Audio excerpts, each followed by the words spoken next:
자리에 지금 리뷰어로 김효은 선생님, 성무량 선생님 지금 두 분이 참석하고 계신데요.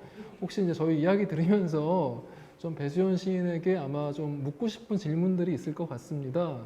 그래서 좀 한번 들어보겠습니다.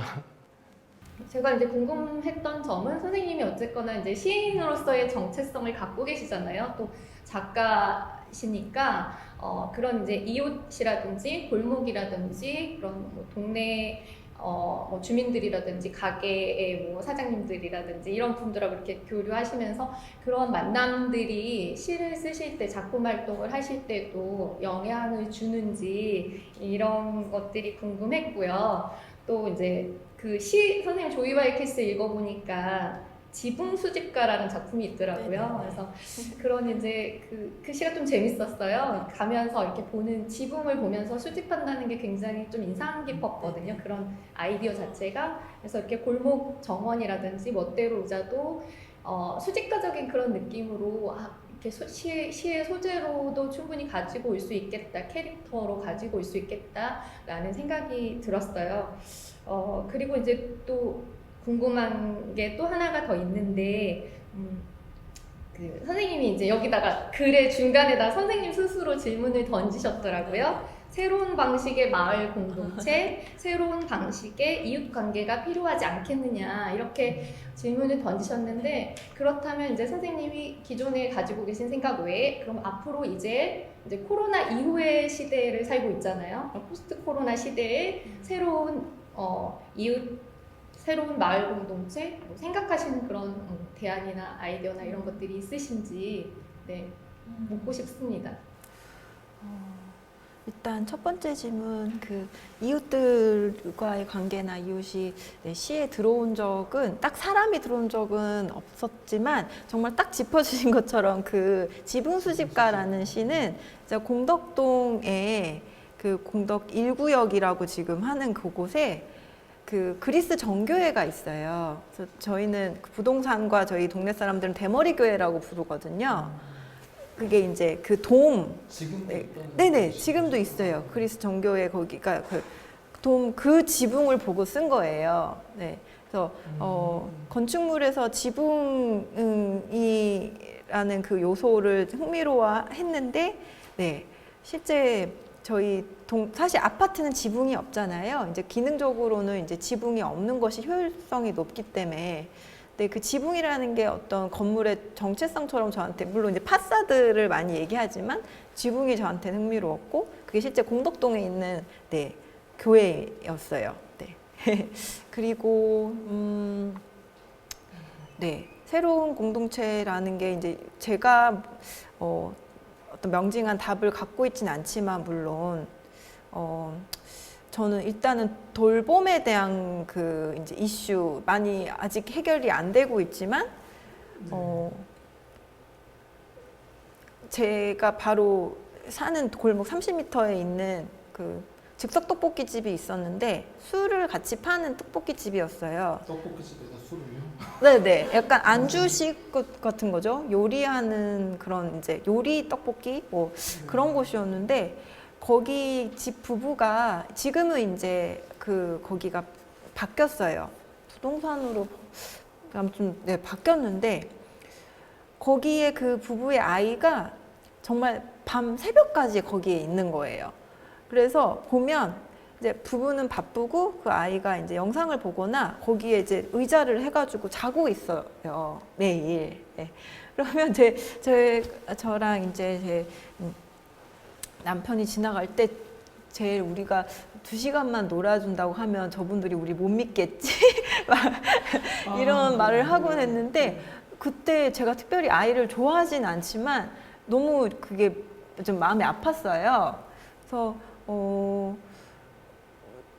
일단은 그 이웃들끼리 서로 좀 믿고 신뢰하고 서로 책임질 수 있는 그런 이제 분위기와 어떤 제도 안에서 아이들을 좀 돌볼 수 있으면 어떨까. 네, 그런 생각이 듭니다. 같은 건물에 있는 사람이거나 앞집에 사는 사람들하고는 최대한 서로 소음을 주고받지 않으려고 조심을 했지 그 이상은 아니었던 것 같아요. 근데 그렇게 살면 굉장히 외롭죠, 사실. 지금 코로나 시대에 이제 뭐 거의 안 나가잖아요. 저는 굉장히 집순이고 집에 잘 있는데도 불구하고 몇 개월 되니까 굉장히 괴롭더라고요. 그래서 그랬을 때 이제 새로운 그 이웃, 사실 이웃이라기보다 원래 키워드가 평화였잖아요. 그러니까 내가 그렇게 단절하고 살면 별로 평화롭지 않죠, 그죠? 이걸 읽으면서는 되게 따뜻하게 잘 쓰여진 에세이이기 때문에 뭔가 코멘트할 건 없고, 아 이렇게 동시대에 같은 서울을 살고 있는데 이렇게 다르게 이웃을 보는구나, 이런 걸 느낄 수 있었어요. 근데 만약에 코멘트를 한다 그런다면 역할이 있으니까. 이제 그 글 초반에 나오는 이제 그 재봉틀 하는 그 공제공장 보통 여성 노동자들이죠. 그거 딱 그냥 한 줄씩 딱 넘어갔어요, 그죠?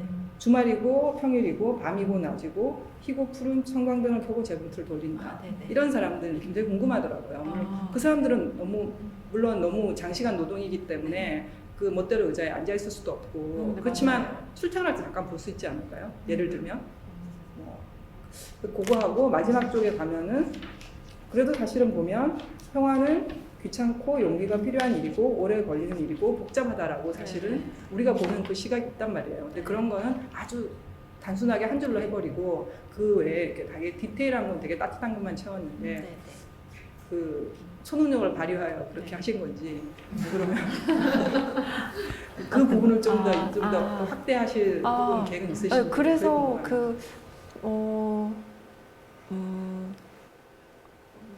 평화나 행복이란 말을 할 때 제가 느끼는 죄책감이 그 타인이나 공동체의 평화나 행복이 전제되어 있기 때문인 것 같아요.